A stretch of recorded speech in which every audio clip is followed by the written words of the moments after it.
నామమున అందరికీ కృతజ్ఞతాస్థుతులు చెల్లించుకొనిచున్నాను. ఈరోజు దేవుని వాక్యము కీర్తనలో 149:3 చూద్దామండి.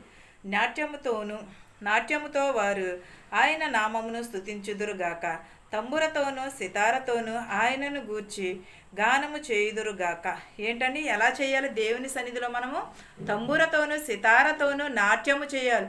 సంబురతోనూ సితారతోనూ నాట్యము చేయమంటే ఎలాగా?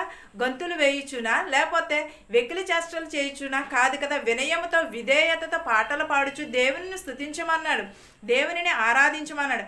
అంతేగాని వేషధారణతో కాదు. మనము సుబుద్ధి కలిగిన వలె వారి వలె మనము ఉండాలని చెప్పుచున్నాడు. అంతేగాని మనము వేషధారణ జీవితంలో అబద్ధ జీవితమును, అబద్ధ ప్రవర్తనను కలిగి ఉండటం కాదు. దేవుని ఎడల విశ్వాసమును, నమ్మకమును కలిగి ఉండాలి. ప్రతి ఒక్కరు నాట్యముతోనూ తంబురతో దేవుని సన్నిధికి వెళ్ళినప్పుడు చాలా వినయముగా కూర్చుంటారు. కానీ వినయముగా కూర్చున్న వారు ఏం చేస్తారంటే